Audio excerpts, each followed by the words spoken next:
നമസ്കാരം. മലയാളി വാർത്തയിലേക്ക് സ്വാഗതം. പശ്ചിമേഷ്യയിൽ യുദ്ധമല്ല, ഘോര യുദ്ധം നടക്കാൻ പോകുന്നുവോ എന്നുള്ള ഭീതി ഉടലെടുത്തിരിക്കുന്നു. ഇറാന്റെ ചങ്കിൽ തീ ആളുന്നു. ഹിസ്ബുള്ളയും ഹൂതി വിമതരും ഹമാസും ജീവനും കൊണ്ട് ഓടുന്നു. അത്തരത്തിലൊരു നീക്കമാണ് ഇപ്പോൾ അമേരിക്ക നടത്തിയിരിക്കുന്നത്. അതായത് ബെഞ്ചമിൻ നെതന്യാഹുവിന് ചില സമ്മാനങ്ങൾ അമേരിക്കൻ പ്രസിഡന്റ് ഡൊണാൾഡ് ട്രംപ് അയച്ചിട്ടുണ്ട്.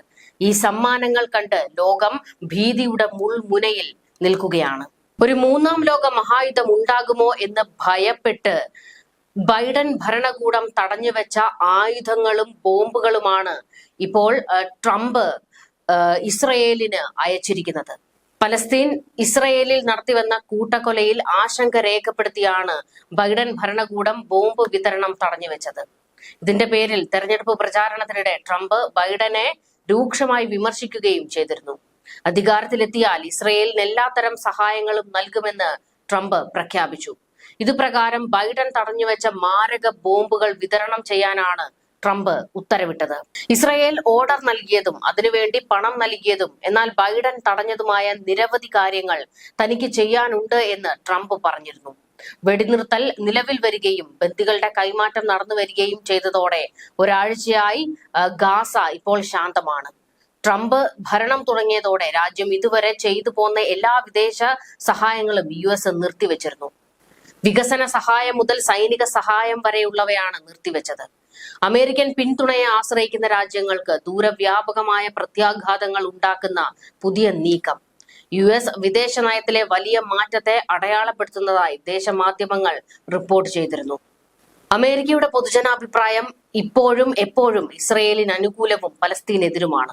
ട്രംപ് അധികാരത്തിലെത്താൻ ഇസ്രയേലും അത്ര കണ്ട് കൊതിച്ചിരുന്നു. അതിന് കാരണവും ഇത് തന്നെയായിരുന്നു. ഇനി ഇസ്രയേലിന് എല്ലാത്തരം സഹായങ്ങളും അമേരിക്കയുടെ പക്കൽ നിന്നുണ്ടാകും. അതിന്റെ ആദ്യ പടിയാണ് ഈ 2000 പൗണ്ട് ബോംബുകൾ അയക്കുന്നത്. ഇതാരുടെയൊക്കെ തലയെടുക്കുന്നതിന് വേണ്ടിയാണ് എന്നുള്ളതാണ് ലോകത്തെ ഭയപ്പെടുത്തുന്നത്.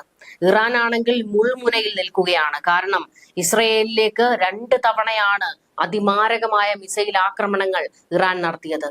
അതിന് തക്കതായ ഒരു മറുപടി പോലും ഇസ്രയേൽ തിരികെ കൊടുത്തിരുന്നില്ല. അതിനെ തടഞ്ഞത് ബൈഡൻ ആയിരുന്നു.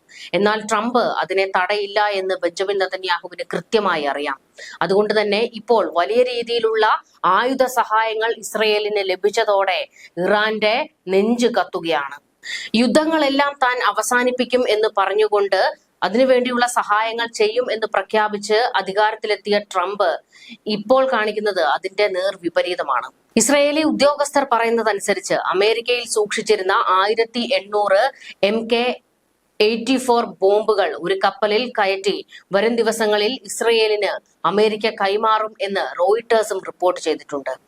ധാരാളം ആയുധങ്ങളും അത്യാധുനിക യുദ്ധോപകരണങ്ങളും ഉൾപ്പെടെ നൽകി ഇസ്രയേലിന് ദീർഘകാലമായി സൈനിക സഹായം നൽകുന്ന രാജ്യമാണ് അമേരിക്ക. തെക്കൻ ഗാസയിലെ റാഫ നഗരം പോലെയുള്ള ജനസാന്ദ്രതയുള്ള പ്രദേശങ്ങളിൽ ഇത്തരം ആയുധങ്ങൾ ഉപയോഗിച്ചാൽ ഉണ്ടാകുന്നത് വലിയ പ്രത്യാഘാതങ്ങളാണ്. അതുകൊണ്ട് തന്നെയായിരുന്നു 2024 മെയ് മാസത്തിൽ 2000 പൗണ്ട് ബോംബുകളുടെ വിതരണം അമേരിക്ക നിർത്തിവെച്ചത്. പക്ഷേ ഇസ്രയേലിന്റെ കടുത്ത സമ്മർദ്ദം കാരണം 2024 ജൂലൈയിൽ ഇതിൽ നിന്നും 500 പൗണ്ട് ബോംബുകൾ ഇസ്രയേലിലേക്ക് കയറ്റി അയക്കുകയും ചെയ്തിരുന്നു. ബങ്കർ ബസ്റ്ററുകൾ എന്നറിയപ്പെടുന്ന ഈ 2000 പൗണ്ട് ഭാരമുള്ള ബോംബുകൾ വരുത്തിവെക്കുന്നത് അതിദാരുണമായ പ്രത്യാഘാതങ്ങളാണ് എന്ന് കണ്ടായിരുന്നു ബൈഡൻ ഭരണകൂടം ഇത്തരത്തിൽ ഈ കയറ്റുമതി മരവിപ്പിച്ചത്.